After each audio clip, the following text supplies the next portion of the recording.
creo. Muy buena tarde, compañeros del tercer año Grupo C.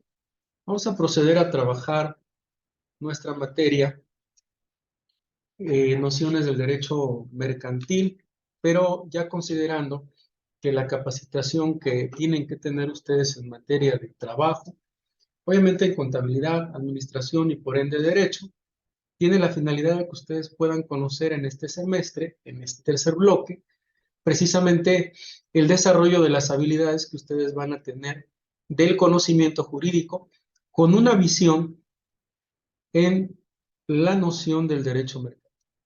Ustedes tienen entonces que manejar un entorno que les permita consolidarse de manera preprofesional, antes de la profesional, pero necesariamente ya ubicando contenidos que refieren aspectos de la carrera de derecho y que en ellas van a poder ustedes a esta edad y en este tiempo, ya en la antesala de lo que es el trabajo en una universidad, para poder sacar adelante la vida de ustedes. De esta manera, vuelvo a reincidir, vuelvo a manifestarles que el trabajo importante es que ustedes tengan la finalidad de ubicar en primer lugar qué son los títulos y operaciones de crédito, pero además de ello, que puedan identificar, que puedan resolver y valorar los aspectos prácticos que en este caso les voy a trabajar hoy de lo que son los actos de comercio. Un acto de comercio contiene dos palabras conjuntas en el derecho. La palabra acto refiere a una acción o a una omisión y necesariamente lo que vas a tener en ese contexto es el hecho de que ahora vas a encontrar en el comercio una actividad de lucro, la que va a tener por contextualización el que vas a encontrar a un comerciante, a una mercancía y a un comprador de esa mercancía.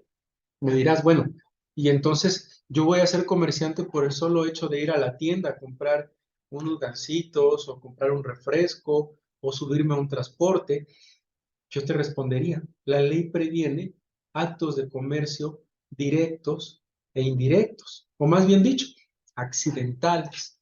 Y en ese contexto, el reconocer, el identificar cada uno de ustedes, que para eso va a haber un código de comercio, una agenda de comercio que tenga leyes mercantiles. De autores varios, recogí este concepto de lo que es el derecho mercantil, y desde luego le vamos a incrustar en primer lugar en el derecho privado, cerca del derecho civil.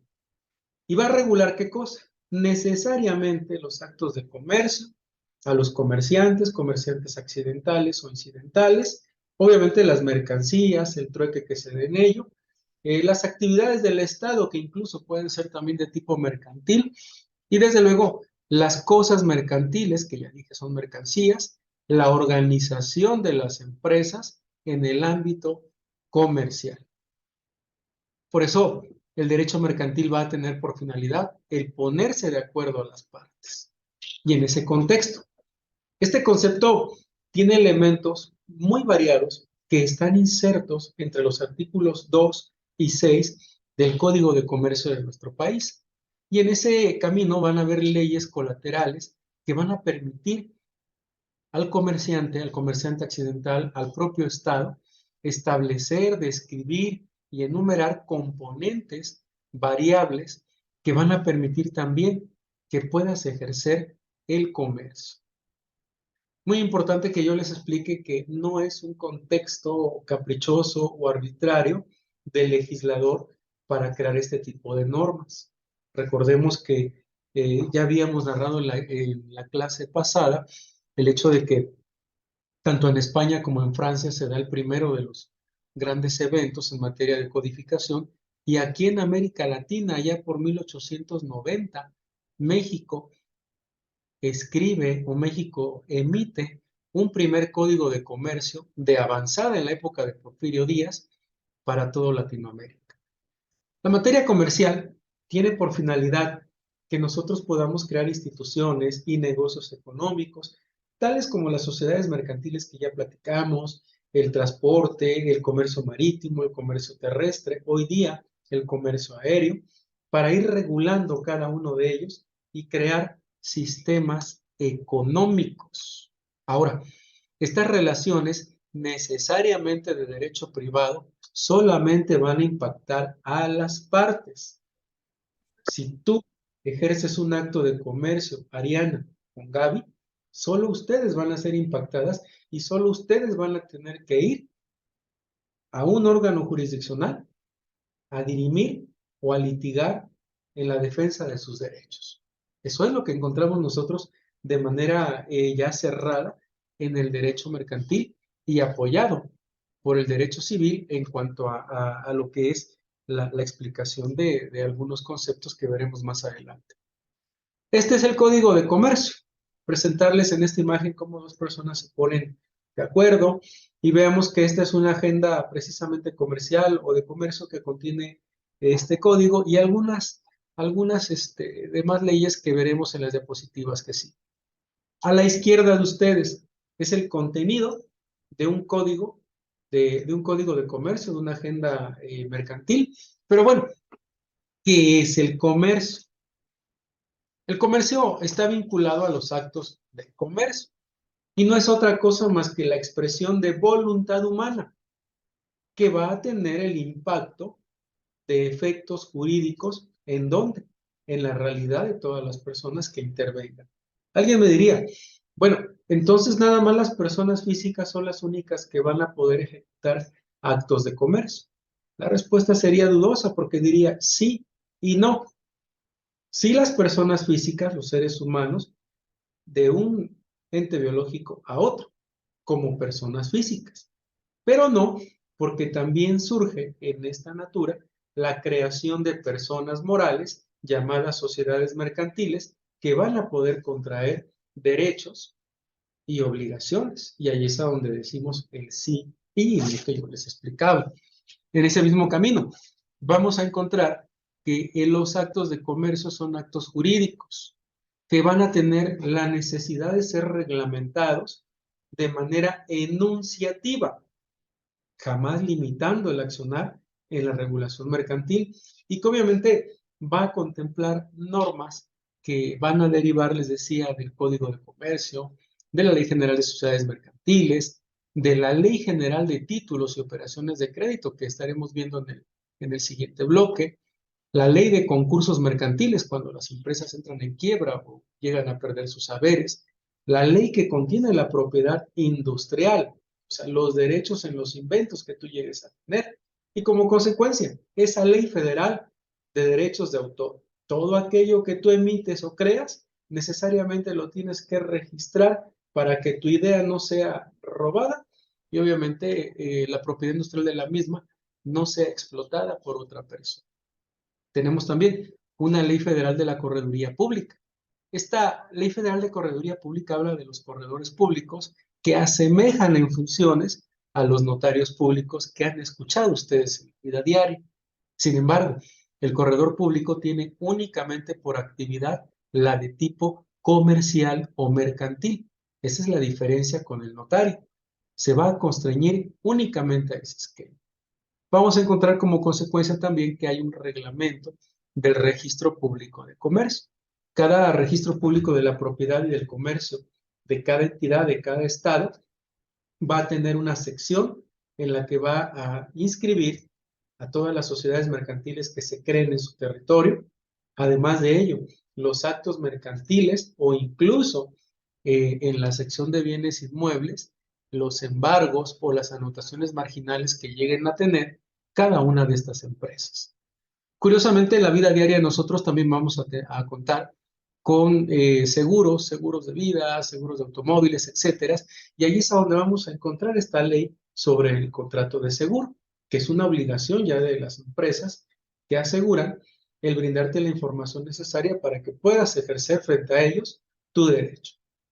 Encontramos también la ley de navegación, que esta tiene por finalidad el regular precisamente el comercio marítimo, las acciones, excepciones que se pueden generar en intramar dentro del territorio de México, incluso a través de tratados internacionales, en lo que es el territorio común en el área marítima. La ley de puertos. precisamente regulando el funcionar mercantil dentro de las propias áreas en las que hay puertos o en las zonas costeras de nuestro país.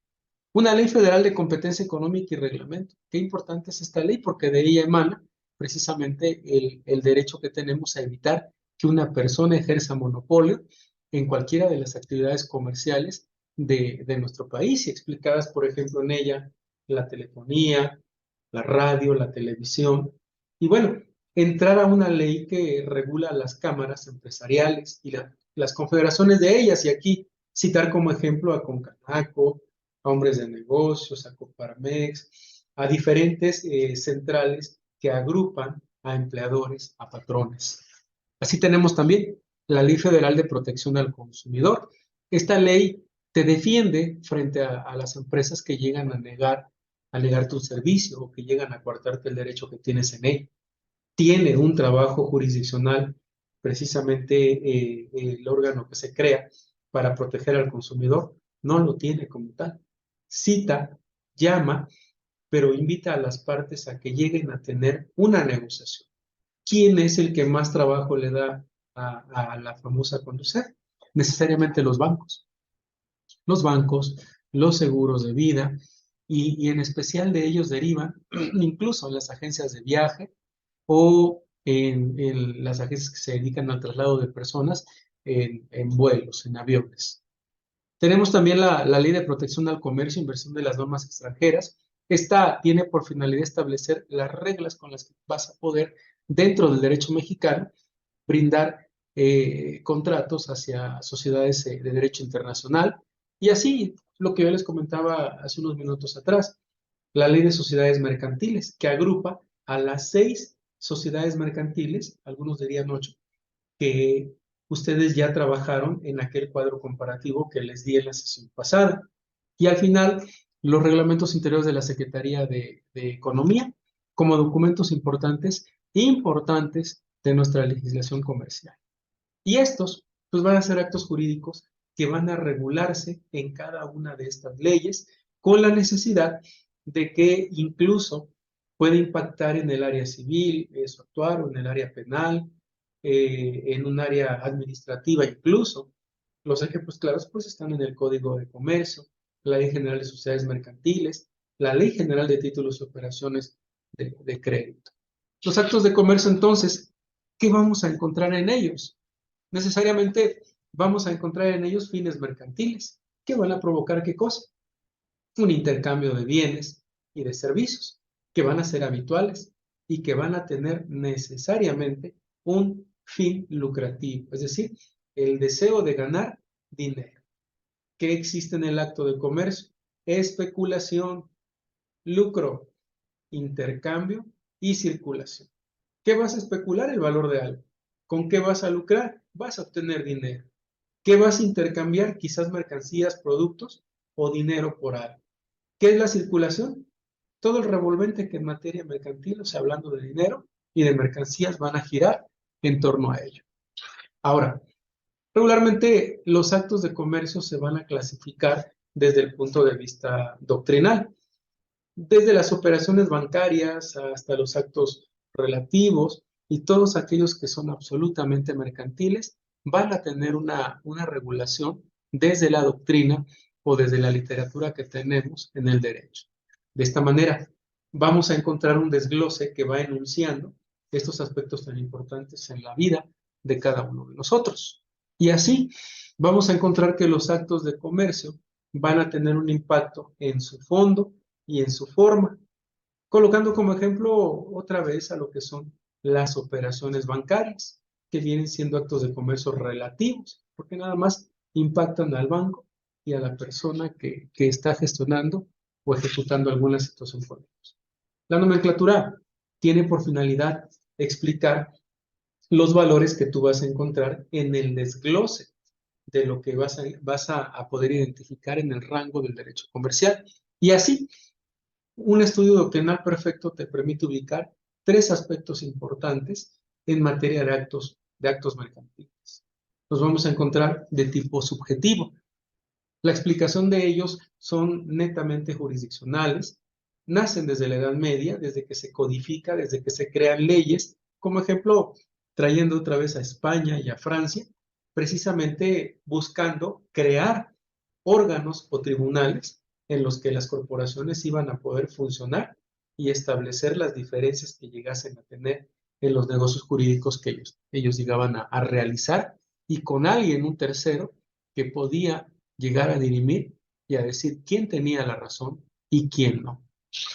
Los actos de comercio objetivos vienen ubicados hacia el siglo XIX y precisamente abandonan el carácter subjetivo porque ya inicia la regulación propia, la codificación, la incorporación en el derecho privado, de esta rama nueva, vamos a llamarle nueva porque ya vimos que nace desde la época antigua y que en México se centra en nuestro Código de Comercio. En ese camino, diríamos que el Código de Comercio, en su artículo primero, establece que las disposiciones de este código, el Código de Comercio, se van a aplicar únicamente a los actos comerciales.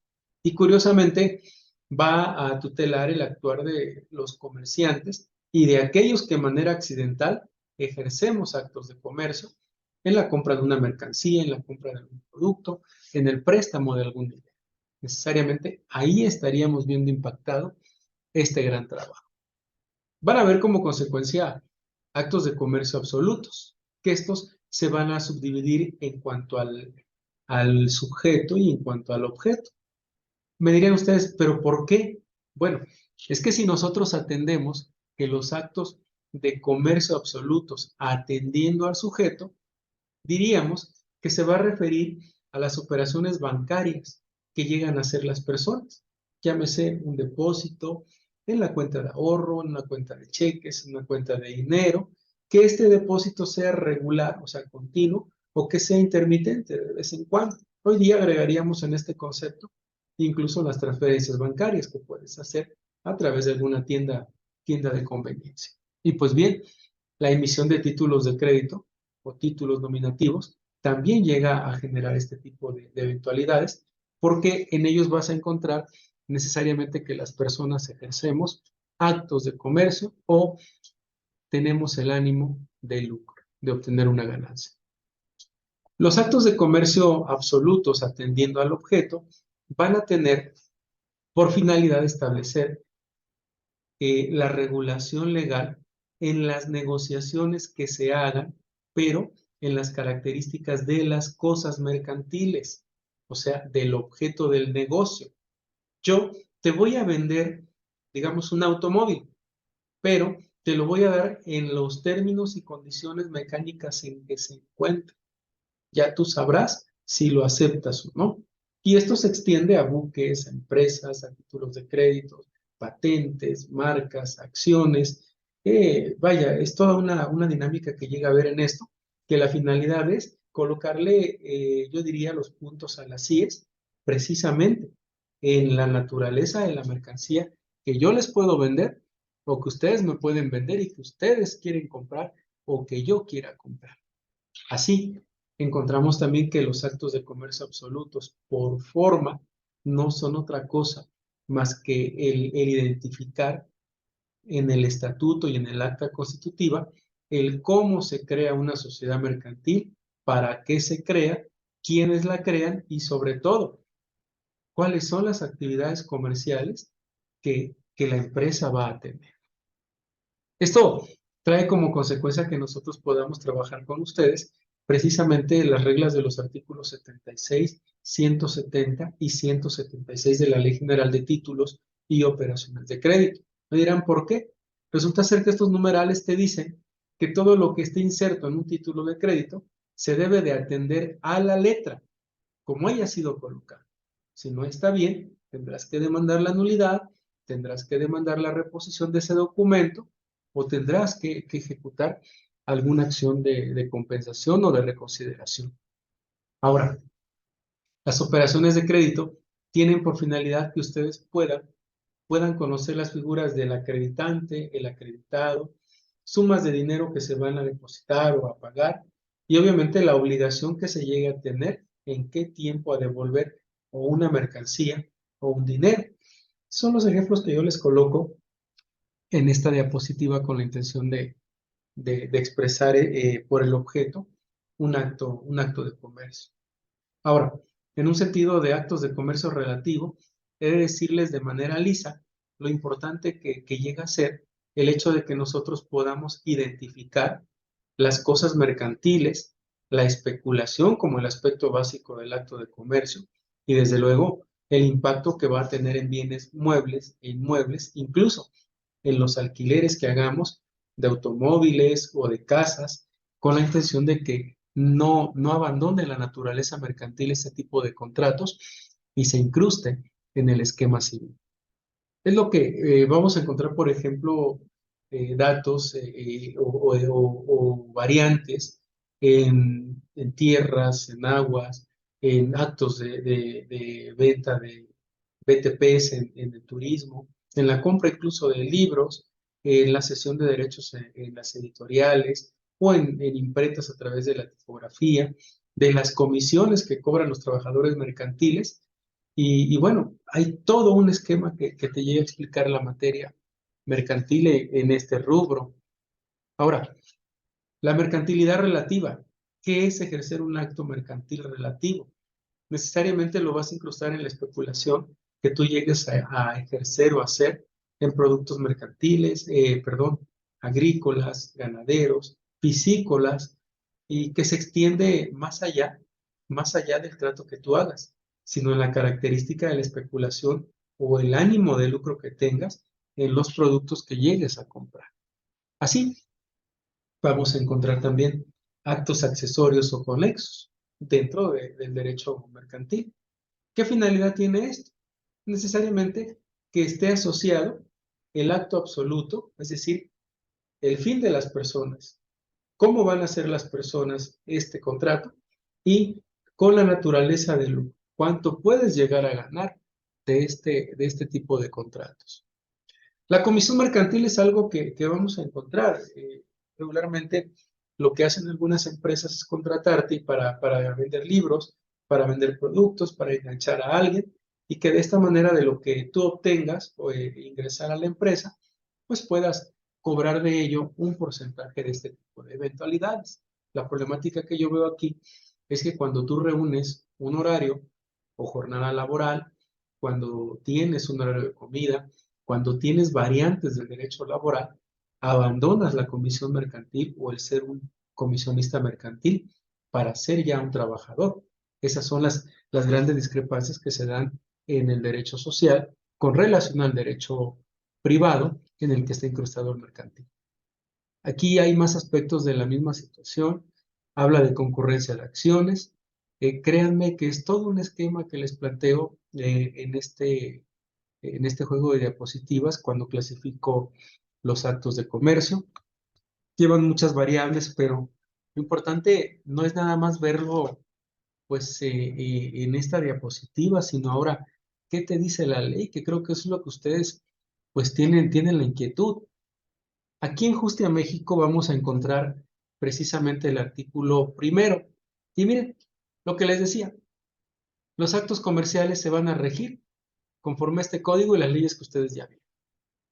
Ojo, porque a falta de disposiciones en la ley civil, perdón, en la ley mercantil o en el Código de Comercio y las leyes mercantiles, aplica la supletoriedad del Código Civil Federal. Profe, ¿pero eso qué quiere decir? Bueno, que si el Código de Comercio o las leyes que ya les mencioné no tienen regulado un contrato de arrendamiento, lo encuentras en el Código Civil Federal. Un contrato de comodato, ahí lo tienes también. Un contrato de permuta, un contrato de aparcería. Y alguien diría, un contrato de prestación de servicios profesionales también podría ser. Contratos de compraventa de bienes muebles e inmuebles que llevan inserta la especulación. Ahí está la suplencia de la ley en este numeral. Y si nos vamos más allá y buscamos el contexto de qué es un comerciante. Comerciante es aquella persona que tenga la capacidad legal de ejercer o ocupar esa actividad como propia. Dejaría este tema ahí porque lo vamos a ver en la siguiente sesión cuando hablemos sobre comerciante y actos de comercio. Eh, Diego Valdés, ¿alguna reflexión sobre este tema? Es muy técnico, traté de generar lo más comprensible posible. ¿Alguna reflexión, Diego Valdés? Estuvo muy interesante, ya que su clase pues, nos va a servir de mucho a lo largo de nuestra vida, porque pues eso es, bueno, lo que explicó está muy bueno, muy bien, y más porque da ejemplos bien, bien, bueno, entendibles. Sí, sí, eso es todo. Muchísimas gracias. Una dama, le preguntaríamos a Arlet Vázquez, ¿qué le gustó, qué no le gustó de esta sesión?